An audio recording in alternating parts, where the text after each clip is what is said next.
4. وضعت الحداثة الرأسمالية اللبنة الأساسية لفرضية العلم السلطة، انطلاقا من عبارتها العلم قوة، وحولت الاتحاد المبكر بين العلم والسلطة إلى سلاح أساسي بيد النظام الحاكم. 5.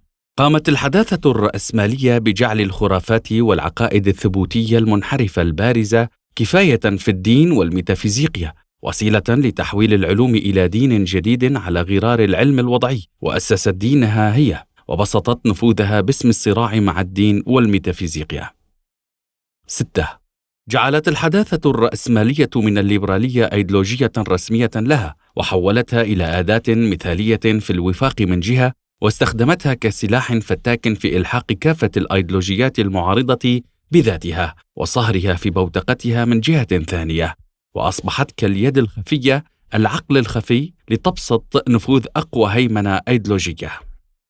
7. وبينما أضفت الحداثة الرأسمالية الطابع الرسمي على الليبرالية والوضعية، فقد حطت من أهمية التيارات الأيديولوجية والمدارس الفكرية الأخرى، وثابرت في جهودها تلك حيال المعارضين لها بصورة خاصة إلى أن ألحقتهم بذاتها. 8. حطت الحداثة الرأسمالية من شأن الفلسفة والأخلاق، وقللت من فرص المناهضين للنظام القائم في تقديم الإرشادات أو رسم المنظور أو اتخاذ المواقف اللازمة. الاختيار الحر يساوي الأخلاق. 9. وبالإفراط في فرض الضوابط على العلم، حققت الحداثة الرأسمالية تشتته وانقسام تكامله الداخلي وقوة معانيه، لتقوم بشرح الفيل بوبره والغابة بشجرة منها، فالعلم المشتت إربا إربا يسهل ربطه بالسلطة وتحويله إلى ميدان تقني يدر الربح الوافر.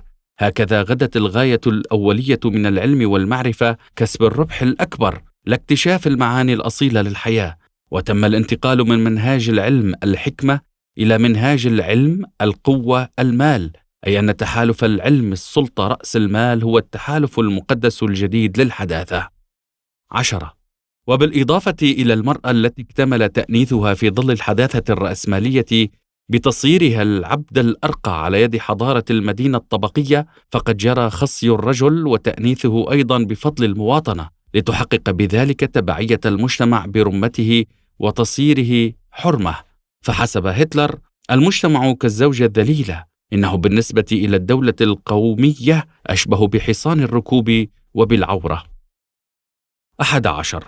تحولت السلطة في الحداثة كأمر واقع إلى ساحة حرب دائمة، سواء داخل المجتمع أو فيما بين المجتمعات، إذ لم يعد ثمة معنى للتمييز بين الدولة والمجتمع. وعبارة هوبز حرب الكل ضد الكل التي قالها في مجتمع ما قبل الرأسمالية تصبح أكثر تأثيرا وشيوعا في ظل الحداثة الرأسمالية، وما الإبادات العرقية سوى ذروة هذه الحروب.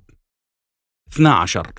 لقد تولدت أزمة بنيوية حادة بسبب اكتمال مرحلة التوسع في المركز والأطراف في ظل نظام الحداثة الرأسمالية، ووصول الدمار الأيكولوجي أبعادا يستحيل الاستمرار معها: البطالة، الفقر المدقع، تدني الأجر، وصول البيروقراطية درجة تبتلع فيها كل ما حولها، دك دعائم المجتمع الإلهي، وهيمنة شريحة المستثمرين الماليين العالميين المنعزلة عن الإنتاج والأكثر تطفلاً، وبالمقابل تطور شباك المقاومة في كافة الميادين لدى سواد المجتمع. 13.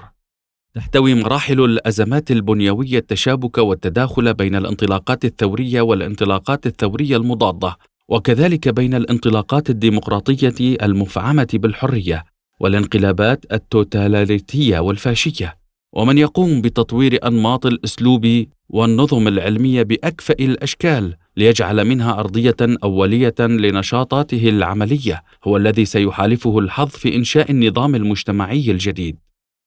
14.